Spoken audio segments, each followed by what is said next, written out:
Muy buenas a todos, bienvenidos, ¿qué tal? Vamos con un vídeo para hablar hoy sobre fútbol y sobre preparación física en este. Y bueno, todo surge sobre un post de Ángel Aceña Rodríguez. Ángel Aceña es preparador físico profesional, ha estado trabajando y entiendo que sigue trabajando a altísimo nivel en clubes, pues como estáis viendo, desde Primera División en España hasta otros países, por ejemplo el Sevilla Fútbol Club.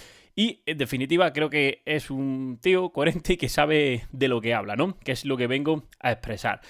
Y básicamente pues nos habla sobre la importancia de la preparación física en el fútbol actual y no negar el componente condicional que existe en este para que el futbolista sea mejor.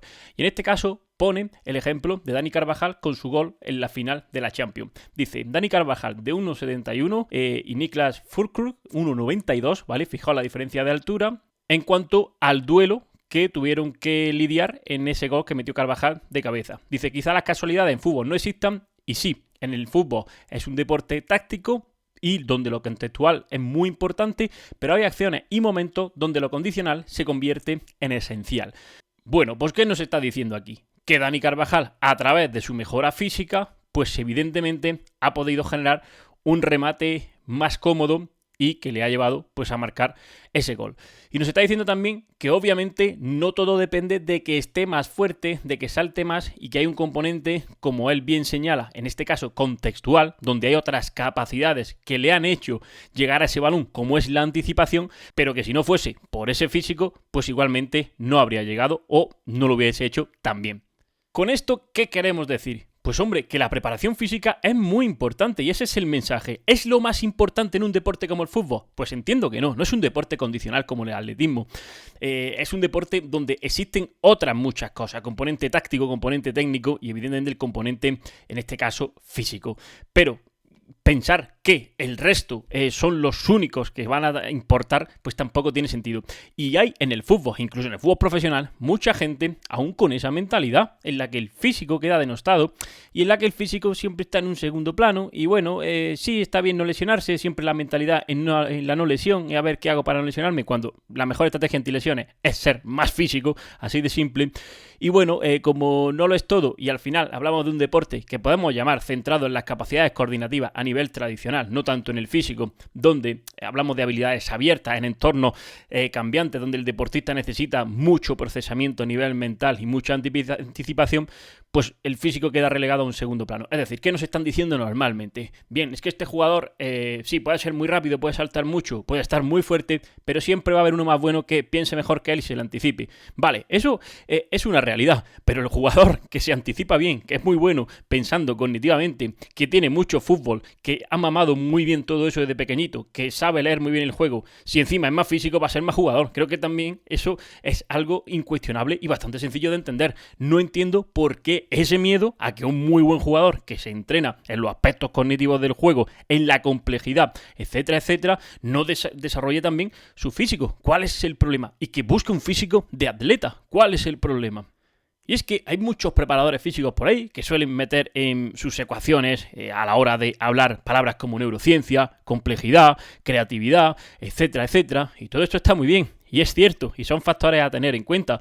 Pero os digo también una cosa, Cometti, ese gran entrenador italiano y teórico del entrenamiento, nos decía claramente en sus libros hace ya muchos años que no hay que oponer las capacidades coordinativas a las capacidades físicas básicas. Es decir, que no se entiende la fuerza sin ese componente cognitivo y que no se entiende cualquier otra capacidad sin todas esas capacidades coordinativas que nos van a hacer tener un mejor ritmo, anticiparnos, que nos van a hacer tener una mayor fluidez de movimiento, precisión, etcétera, etcétera. Es que no existe la una sin la otra y tenemos que entender que la capacidad física básica es la base de la estructura para que luego puedan desarrollarse otros elementos. Sin más, el mismo Bompa, otro gran teórico del entrenamiento, señalaba que es la base de todos los factores del rendimiento y que todo empieza por ahí. Si hablamos de un sistema deportista, de lo que entendemos sistema deportista, todo aquello que tenemos que entrenar, pues tenemos una estructura que tenemos que mejorar y que cuanto más potente y más resistente sea, mejor va a poder expresarse todo ese sistema nervioso, toda esa neurociencia, creatividad, complejidad, etcétera, como queramos llamarla,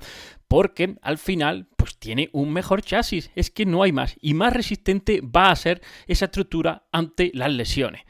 Así que todo se entrena, todo es mejorable, el físico y por supuesto el componente coordinativo. Y yo del componente coordinativo en el fútbol, así lo digo, no tengo ni puta idea. Yo no sé cuáles son los sistemas tácticos, no sé cuáles son las mejores propuestas y tareas para generar que el deportista piense más rápido y todo eso es algo súper importante y vemos que lo trabajan increíblemente bien, que hacen unas propuestas tremendas, que todos los días se están innovando e investigando en eso y probablemente haya digamos que respuestas objetivas para generar los mejores entornos de aprendizaje en el deportista.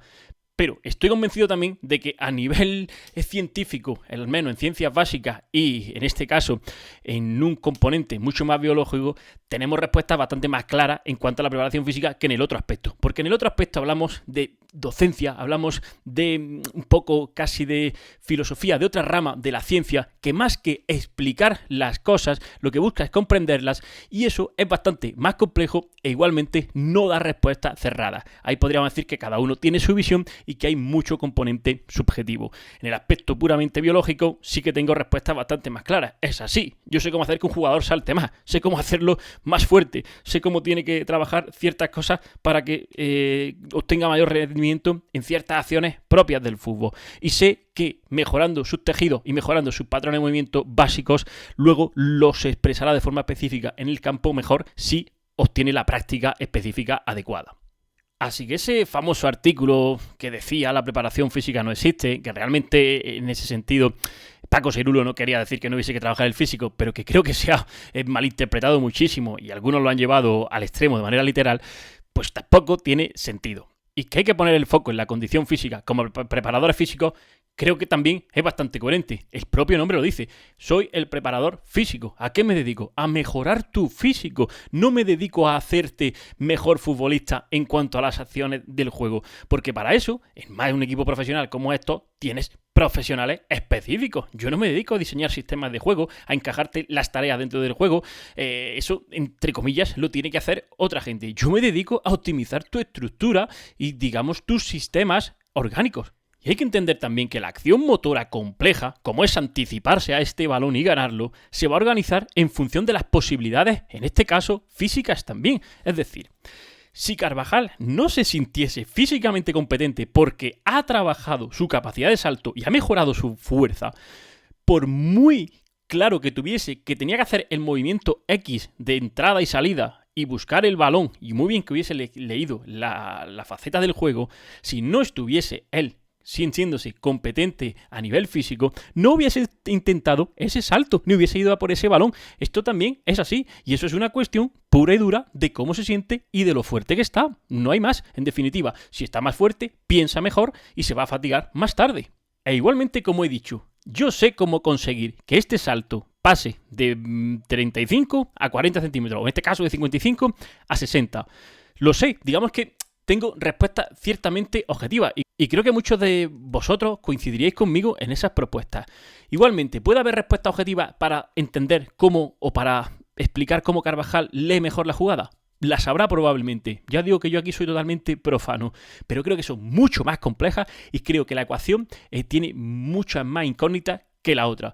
Por lo tanto, ¿por qué no centrarse, repito, como preparadores físicos en las ecuaciones que sabemos resolver? Pues yo también tengo aquí una respuesta. Creo que hay mucha gente que es que no sabe resolver cómo saltar aquí más y por lo tanto acude a términos por ahí difusos, como los que he dicho antes, con significado quizá un poco ambiguo, complejidades, neurociencia, creatividad, coordinación, anticipación, que en definitiva mete ahí un montón de historias con la intención, pues bueno, de decir que algo es muy complejo, pero porque no sabe la respuesta simple o le da miedo hacer la respuesta simple.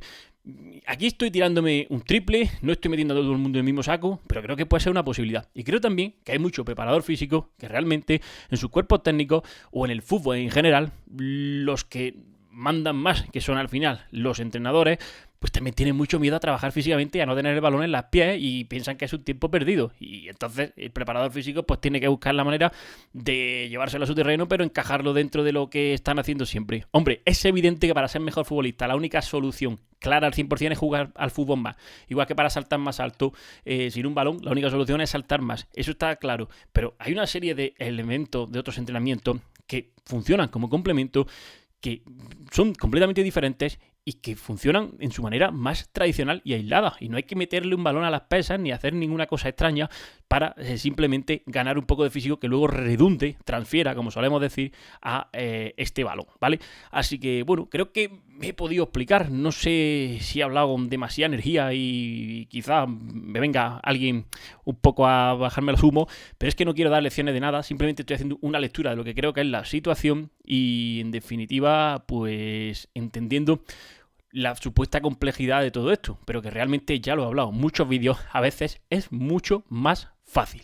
Venga, pues hasta aquí el vídeo de hoy, espero que os haya gustado, si lo habéis entendido y estáis conmigo, pues dejádmelo en comentarios y nada, nos vemos en el siguiente. Repito que si queréis saber un poquito más, siempre tenéis contenido exclusivo en Patreon y ahí tenéis también algunos cursos sobre periodización deportiva, al igual que un programa de entrenamiento precisamente en pretemporada para jugadores de fútbol. Venga, pues nos vemos en el siguiente vídeo, hasta luego.